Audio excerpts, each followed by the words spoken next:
Let's talk about NCAA violations. Earlier this week, the website SEC Country published a list of 14 minor violations that the University of Kentucky self-reported to the NCAA last year, and they are ridiculous. Some highlights include, from men's basketball, a violation of preferential treatment occurred when a UK player attended a Drake concert after party, and a member of the famous rapper's management team recognized the player and invited him back to say hello. Hardly fair to call that preferential treatment when, by the time the kid got backstage, Drake wasn't even a Kentucky fan anymore. Go Duke. Also from football, while attempting to direct message a recruit on Twitter, a UK assistant coach accidentally tweeted at him publicly. Ooh, of all the times that could have happened, coach, trust me, this was the least damaging. Unless you were using nudes to recruit him, and then I can't help you. And my favorite from men's golf, the recruit's father, who has the same first and last name as a friend and colleague of the UK coach, sent a congratulatory text during the conference tournament, and Kentucky's coach responded with a brief thanks. The coach promised to more clearly label his phone contact. So that is either the craziest coincidence I've ever heard or the best excuse. Somewhere, Rick Pitino is changing everyone's name in his phone to Mike Jones. Remember that? Yeah. Old reference. Try to keep up. Now, as funny as these are, this isn't even close to the first time a school has self-reported a bunch of absurd infractions to the NCAA. It happens all the time, like with the University of Oklahoma in 2013. Another NCAA violation story, and you just knew this one was coming. The Oklahoman requested a copy of the university's report to the NCAA on any possible violations. The Sooners reported 3 players eating too much pasta. Apparently, 3 student athletes attended a graduation banquet last May. At the graduation banquet, the student athletes were provided a pasta serving that is in excess of the permissible refreshments that may be provided by an institution pursuant to 16.11.1.6. The total cost of the pasta divided by the number of people who attended the banquet came out to $3.83 a head. The university made the 3 football players pay that much to a charity. Wow. For just $3.83 a day, you can feed a student athlete. Yeah, that's right. They violated a bylaw by eating too much pasta at a buffet, which, by the way, is impossible. That's how buffets work, all you can eat.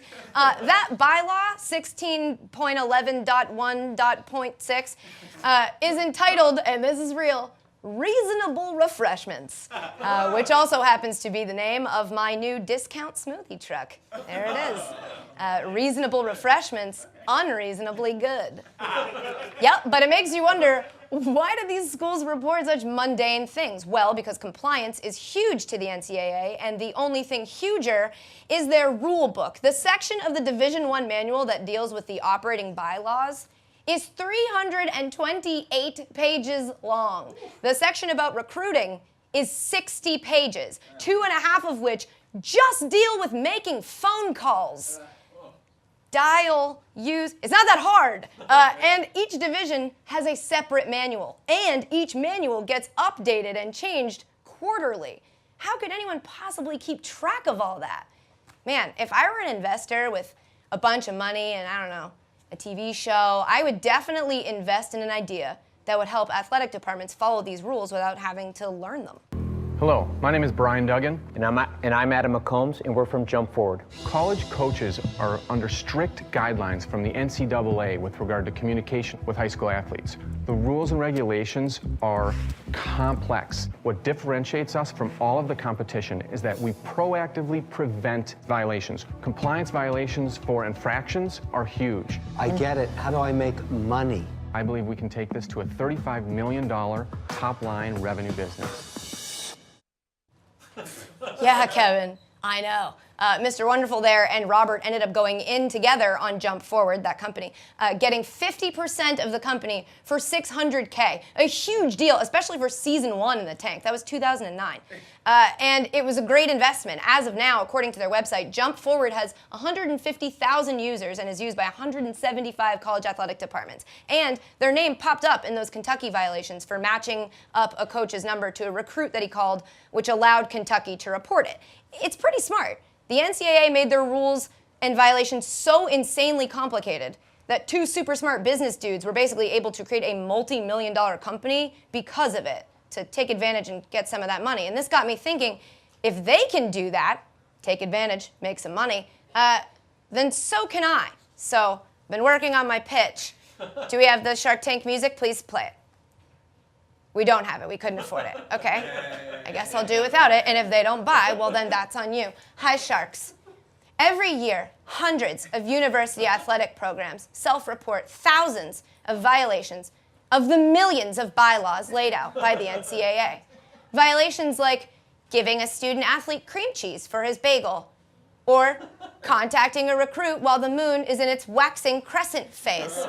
Waning crescent only. Sure, there are apps out there that help keep schools from breaking these rules, but they're not perfect, and schools face huge sanctions from the NCAA for these mistakes.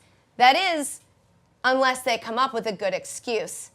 Introducing Excuse Me, a revolutionary app that crafts the perfect excuse for any coach, staff member, or student athlete who finds themselves in violation of an obscure NCAA bylaw.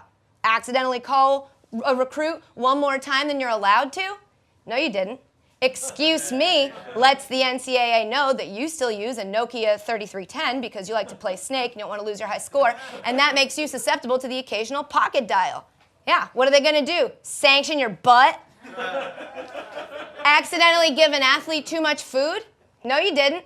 Thanks to Excuse Me, TMCR, etc., the NCAA will know that said athlete pooped immediately after eating the food, and everyone knows that means it doesn't count as food.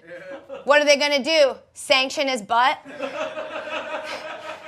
Excuse Me already boasts an impressive list of happy clients. But we can't actually boast their names because that would get them in trouble, because it would mean they lied to you. But let's just say no one's colleague has the exact same first and last name as a recruit's father. And, you know, if you don't like the name Excuse Me, if that's what's holding you back from this $1 million idea, we do have a few others. How about Instasham or LieSpace? It says lie. Choose your own adventure, investors. So, Sharks, what's your excuse to not invest in my awesome product? I feel good about that. I think if we don't get picked up, it's because of the music, so it's on you.